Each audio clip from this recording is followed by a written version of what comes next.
O evangelista Edilson, você está comigo aqui em mais um vídeo sobre Cristologia. Nós estamos aprendendo o estudo da teologia, o básico.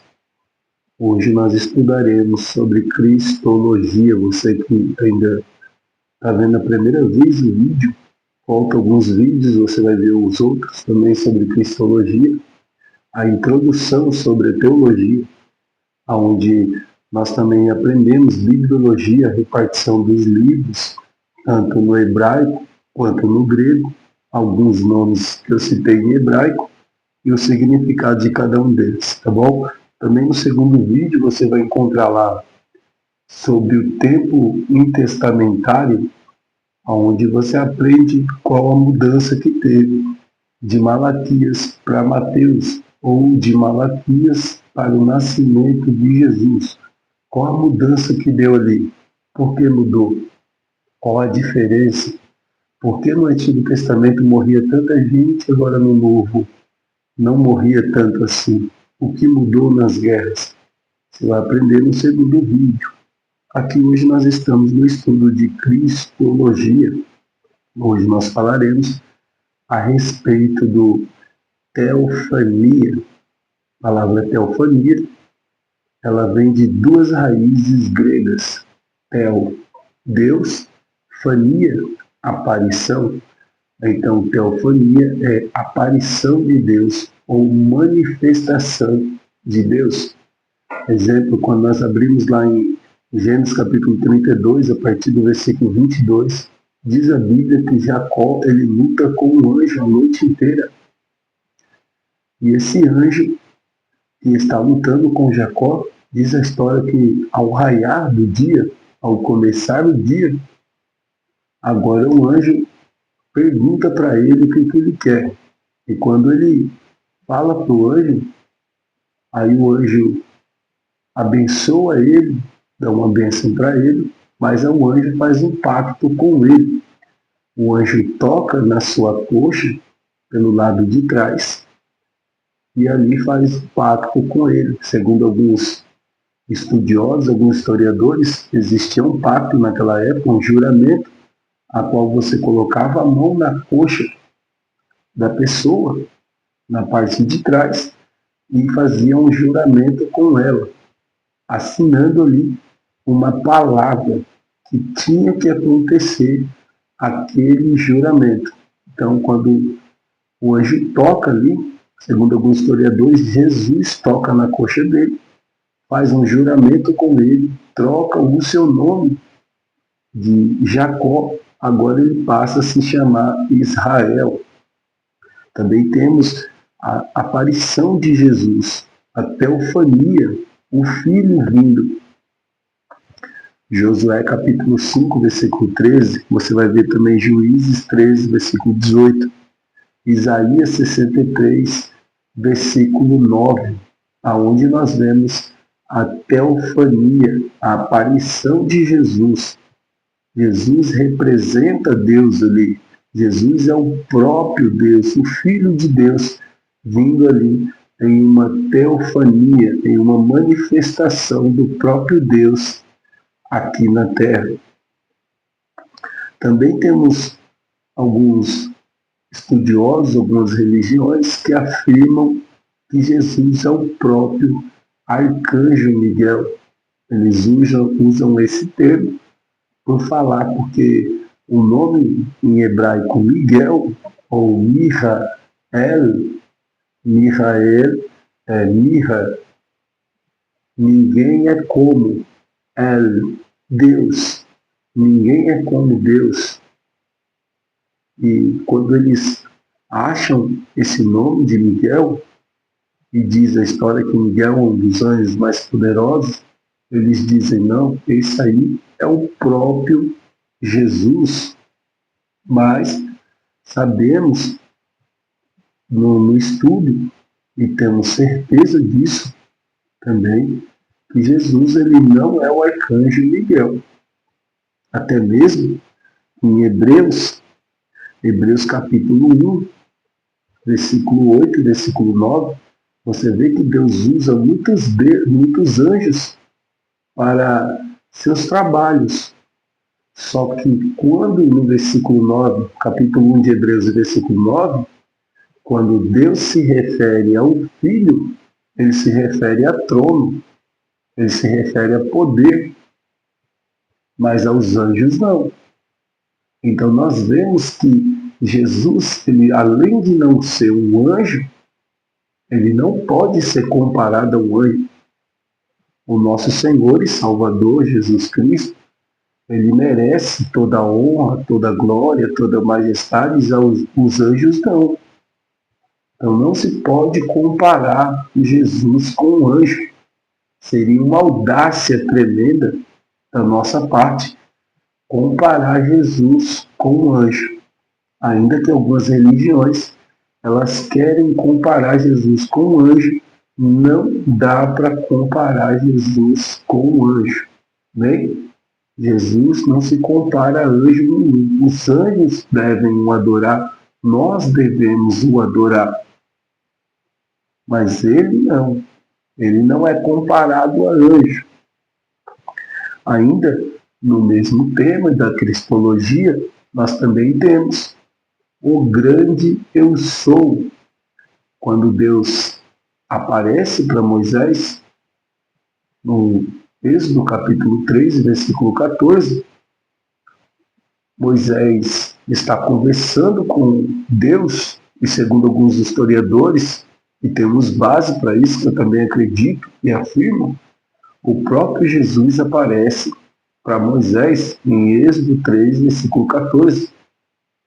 E quando Moisés diz para ele, quando os hebreus me perguntar quem me enviou aqui, o que eu devo falar? O que eu devo pronunciar? Quem é o Senhor?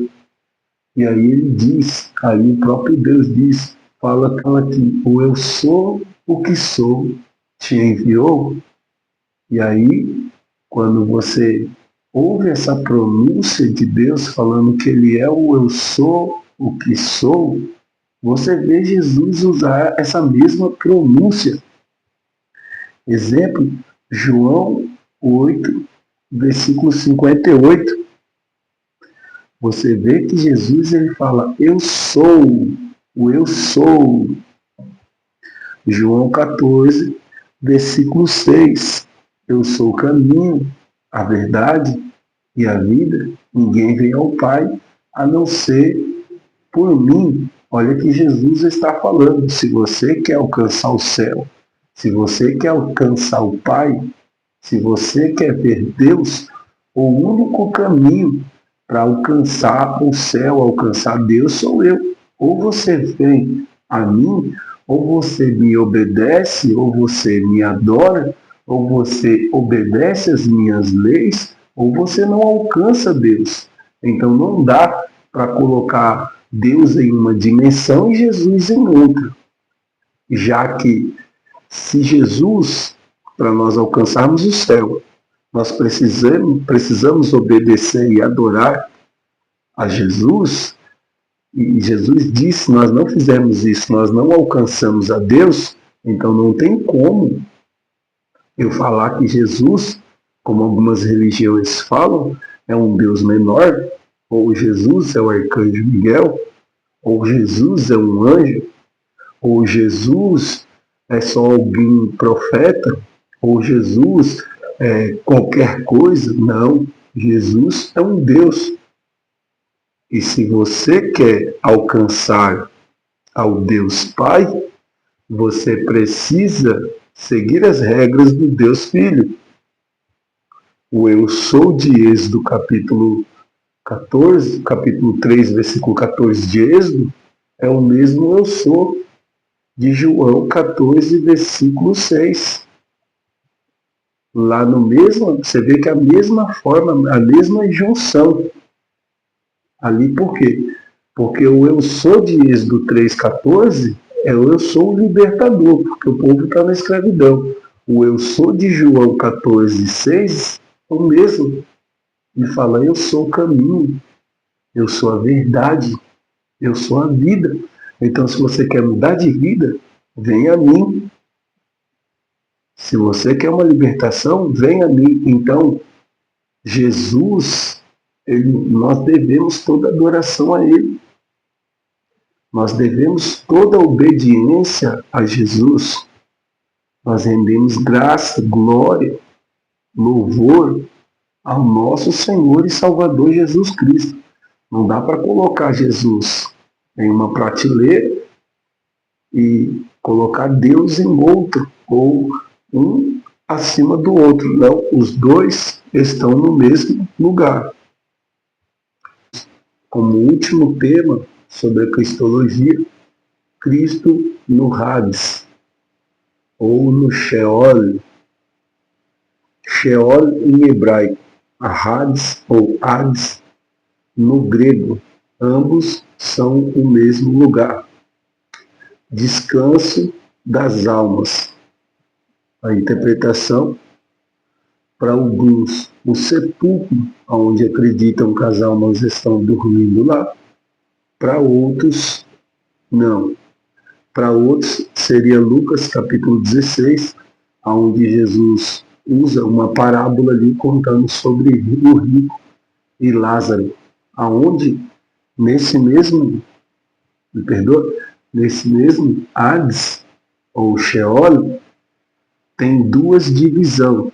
Uma está as pessoas que morreram, as almas das pessoas que morreram e estão esperando o julgamento para a condenação, e outros estão do outro lado, esperando o julgamento para a salvação. Ambos nós sabemos que o nosso julgamento para a salvação ou condenação, ele acontece em vida, já que quando nós morremos não existe o purgatório, aonde vai se avaliar para ver se você vai para o céu ou você vai para o inferno. Não, nós cristão, católico, protestante, neopentecostal, pentecostal, é independente da sua religião, você que não é cristão, qualquer religião, quando nós morremos, segundo o que nós aprendemos na Bíblia, quando nós morremos, se você morrer em Cristo, você morre salvo. Então, naquela época, antes de Jesus, existia o seio de Abraão e o Hades.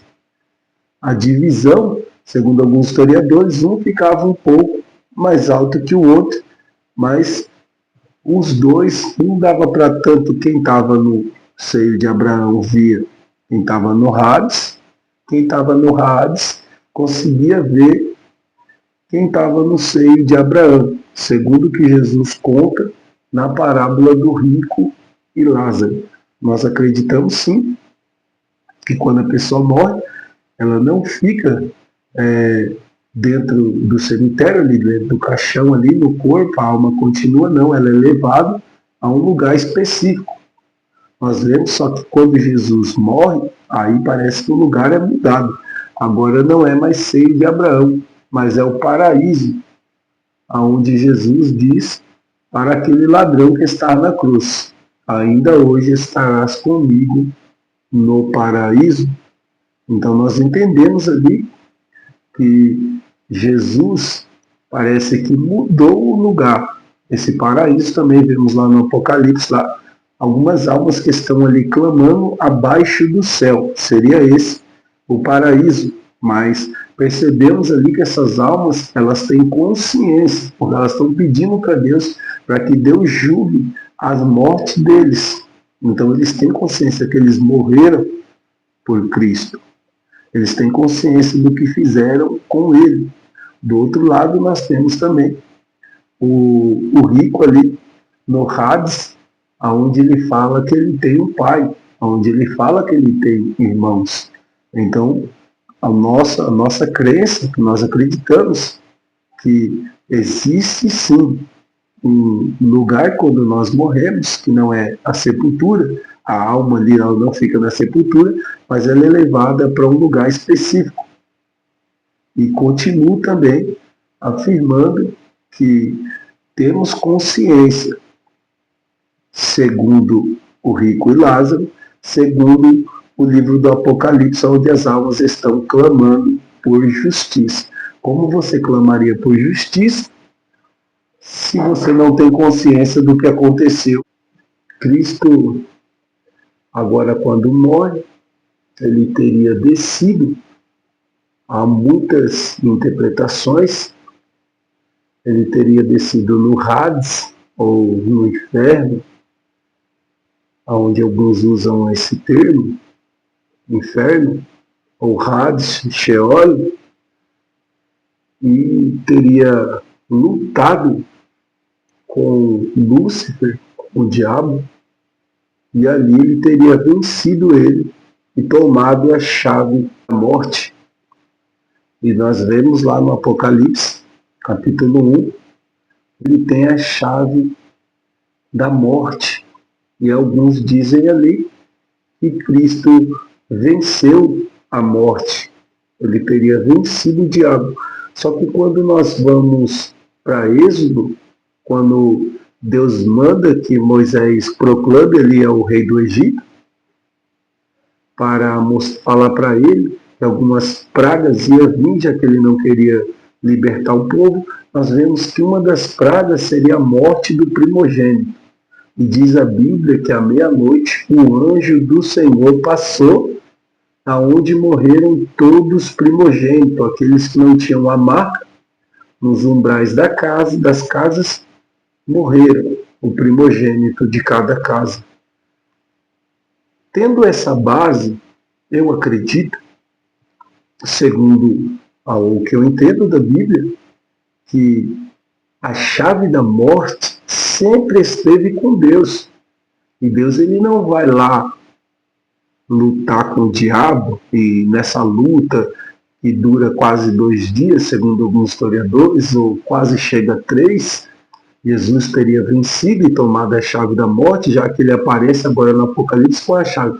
A Bíblia não diz que agora ele tem ou ele passou a ter. Fala, e ele tem. Um termo usado como ele sempre teve, sempre esteve com ele. A direção de tirar a vida, de dar a vida, sempre foi de Deus. O diabo nunca pôde fazer nada. Também nós vemos quando Jesus ele chega nos seus discípulos e eles falam: vocês estão com medo do homem que pode matar o corpo, mas não pode fazer nada? Não. Teme a Deus, porque Deus, além de matar o corpo, ainda pode lançar a alma no inferno, no fogo, no abismo. Então nós vemos que o poder da morte e da vida sempre esteve com Deus. E Deus, Jesus, não vai lá lutar com o diabo. Outra coisa interessante também é que ele não prega para almas e ganha almas ali. Não. Ele proclama sua vitória. Quando você vai procurar no grego ali, a palavra que aparece não é pregar, é proclamar. Ele proclama a sua vitória para aqueles que estavam lá. No 1 de Pedro, capítulo 3, versículo 19, pelo qual ele foi e proclamou os espíritos em prisão, aos quais em outro, versículo 20, aos quais em outros tempos foram desobedientes, quando a longanimidade de Deus esperava nos dias de Noé, enquanto preparava a arca, no qual poucas, isto é, 8 almas foram salvas pelas águas. Tem ali alguns que estão sim presos, os espíritos presos. Aqui não são almas de pessoas, são espíritos presos. Nós entendemos aqui que aqui Jesus está, Pedro está falando aqui de quando Noé estava pregando, no Gênesis capítulo 6, quando nós vemos lá o tema lá que os filhos de Deus se deitaram com as mulheres e tiveram filhos, os filhos chamados Nefilins. Eu não quero entrar nessa história, mas só para a gente lembrar. Então Jesus vai lá e ele proclama para eles, os espíritos que estão aguardando ali Jesus, o julgamento final. Então nós vemos que Jesus vai lá e fala, ó, eu morri, vocês já sabem qual é o fim de vocês. Efésios 4, versículo 8, me perdoe. Pelo que ele diz, quando subiu ao alto céu, levou o cativeiro, e deu dons aos homens. Agora ele se ascendeu, que é a Senão, o qual também desceu nas primeiras partes inferiores da terra. Aquele que desceu também é o mesmo que subiu acima dos céus para cumprir todas as coisas. Segundo alguns historiadores e interpretações aqui, eles foram levados com Jesus. E agora ficou da morte de Jesus para frente, que seríamos nós, aqueles que morreram. Agora, depois que Jesus sobe, eles estão aguardando, mas não dentro de uma sepultura, mas tem um lugar específico, como eu falei, para aqueles que morrem em Cristo, no paraíso, no céu, como Jesus leva aquele ladrão da cruz. E para aqueles que morreram sem salvação, o Hades, que é o descanso das almas. Tá bom? Só para a gente entender e terminarmos aqui a aula de Cristologia. Deus abençoe a sua vida. Espero que você continue assistindo aí. Aos alunos aí, a gente estamos aproximadamente com 40 alunos. E poucos aí estão comentando, né? Esperando aí vocês comentarem, ajuda a gente, tá? Não esquece, quando você estiver vendo um vídeo aí, deixa seu like aí, deixa seu joinha, porque isso o YouTube entende. Cada vez que você deixa um joinha, o YouTube entende que você está gostando do vídeo e que outras pessoas podem gostar. Então eles enviam para outras pessoas. Então eu dependo aí do seu like, da sua mensagem também, porque eu quero saber o que você está entendendo, se você está gostando, se você está assistindo, tá bom? Então continua aí. A próxima aula nós vamos falar sobre pneumatologia e paracletologia, tá bom? Nós vamos estudar sobre o Espírito Santo, tá bom? Então, fica com Deus. Deus abençoe a sua vida aí. Mais uma vez aí, continua assistindo aí, bom? Continua mandando a sua mensagem. Deus abençoe. Quase 40 alunos, graças a Deus aí nós estamos aí. Poucos estão aí mandando mensagem aí. Eu espero que todos aí possam mandar aí para mim saber quem é que está assistindo. Aos que estão assistindo aí, Deus abençoe a sua vida. Amém?